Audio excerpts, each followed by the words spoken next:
Assalamualaikum warahmatullahi wabarakatuh. Perkenalkan, nama saya Immanuel SK, NIM 2203040169. Saya akan mempresentasikan makalah saya tentang bisnis intelligence untuk tujuan penilaian ujian akhir semester. Perlu saya sampaikan bahwa makalah ini sudah saya revisi dan terutama pada bagian kutipan dan daftar pustaka agar sesuai dengan kaidah yang berlaku. Sekarang kita mulai dari pendahuluan dulu. Pertama adalah latar belakang yang membahas tentang perkembangan teknologi informasi yang membawa dampak besar terhadap hampir seluruh aspek kehidupan. Salah satunya yaitu tentang business intelligence dan di sini juga membahas efektivitas tentang penerapan dari business intelligence. Yang kedua yaitu ada rumus masalah. Kemudian yang ketiga itu ada tujuan, itu di bagian pendahuluan. Kemudian di bagian pengertian pendekatan, yang pertama ada pengertian dari business intelligence. Kemudian di sini juga dibahas tentang komponen utama pada business intelligence. Yang pertama itu ada OLAP atau Online Analytical Processing, kemudian ada data warehousing, kemudian ada data mining, dashboard dan visualisasi data, kemudian ada reporting tools. Nah, di sini saya menggunakan kutipan dari jurnalnya KUS pada tahun 2022. Kemudian di sini saya menggunakan stylenya yaitu Saidem Right. Saya koreksi langsung di sini agar terdapat nama penulisnya atau autornya dan tahunnya. Dan yang berikutnya itu ada pendekatan metode business intelligence. Ya, pendekatan yang pertama yaitu ada estimasi, yang kedua itu ada klasifikasi. Nah, di estimasi ini terdapat beberapa pendekatan lagi, yaitu ada linear regression, yaitu adalah alat statistik yang berguna untuk memprediksi respon kualitatif, itu menurut Setion Ingram pada tahun 2022. Kemudian ada neural network, kemudian ada support vector machine. Nah, kemudian di bagian klasifikasi ini terdapat beberapa pendekatan lagi, yaitu ada regresi logistik, decision tree, naive bayes. Kemudian di pendekatan yang ketiga yaitu ada forecasting atau peramalan. Nah, metode di forecasting ini ada beberapa, yaitu ada ARIMA atau Auto Regressive Integrated Moving Average, kemudian ada LSTM atau Long Short Term Memory, kemudian ada Exponential Smoothing, kemudian pendekatan ketiga itu ada clustering. Di pendekatan ke clustering ini ada beberapa metode lagi, yaitu K-means, fuzzy C-means atau FCM, kemudian self organizing map atau SOM. Kemudian pendekatan terakhir yaitu ada association. Association dalam konteks data mining adalah teknik untuk menemukan pola atau hubungan yang sering terjadi antara item dalam dataset. Metode dalam pendekatan association ini ada beberapa, yaitu ada a priori algorithm, kemudian ada FP growth atau frequent pattern growth, ada Chi-square test. Kemudian bagian selanjutnya yaitu ada tutorial dasar Python. Selanjutnya kita akan melanjutkan ke bagian yang ketiga, yaitu tutorial Python dasar. Di sini akan dibahas cara melakukan pemrograman menggunakan bahasa Python.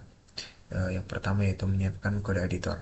Di sini saya menggunakan Google Colab, dan yang pertama saya lakukan adalah membuat file pada project Google Colab. Kemudian membuat notebook baru. Nah, ini adalah tampilan dari notebook baru.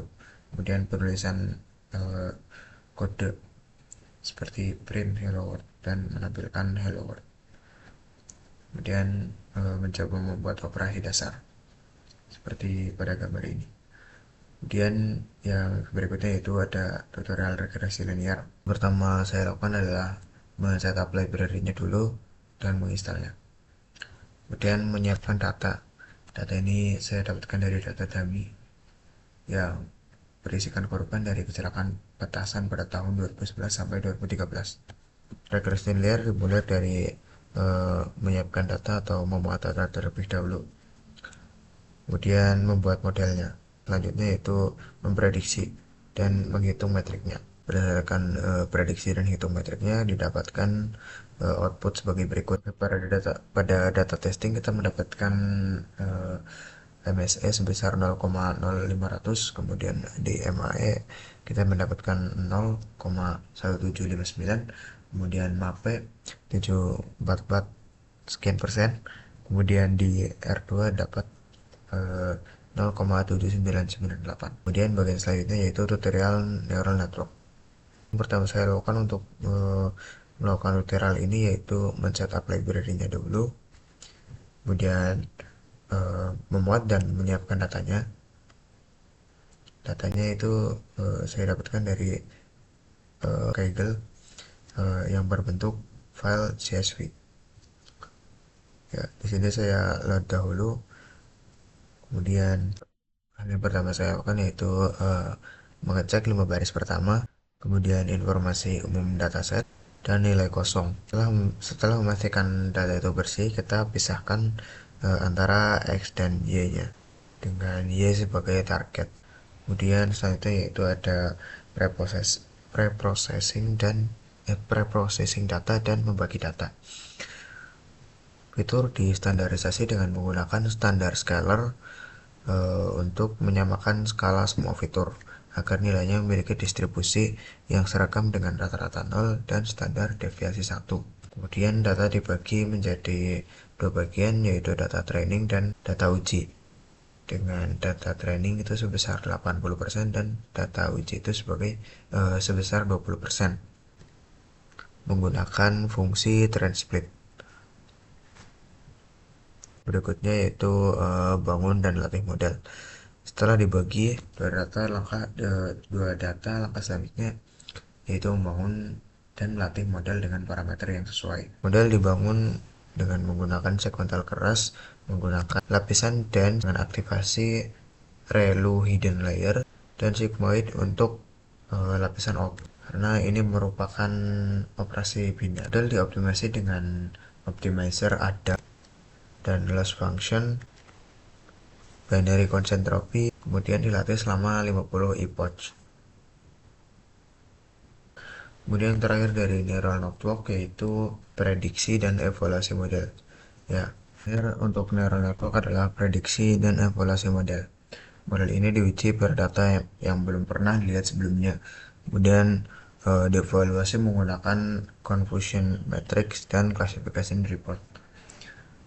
Ya, visualisasi akurasi dan loss per epoch juga ditampilkan untuk memantau kinerja model selama pelatihan. Berikutnya yaitu output. Output yang diberikan menunjukkan hasil dari model klasifikasi yang telah dilatih dan diuji. Ya, model menunjukkan loss sebesar 0,5194 dan akurasi sebesar 0,7338, yang berarti model berhasil mengklasifikasi sekitar 73,38% dari total data yang benar. Ya, confusion matrix dan classification report memberikan detail lebih lanjut mengenai precision, recall, dan F1 score untuk memberikan masing-masing kelas biner atau 0 dan 1, yang memberikan gambaran lengkap tentang performa klasifikasi model. Ya, kemudian di sini saya lampirkan juga daftar pustaka. Saya menggunakan style yang sama yaitu item break agar muncul nama penulis dan tahunnya. Oke, saya kira itu sudah sesuai dengan kaidah yang berlaku. Terima kasih, saya Imanur Aska. Assalamualaikum warahmatullahi wabarakatuh.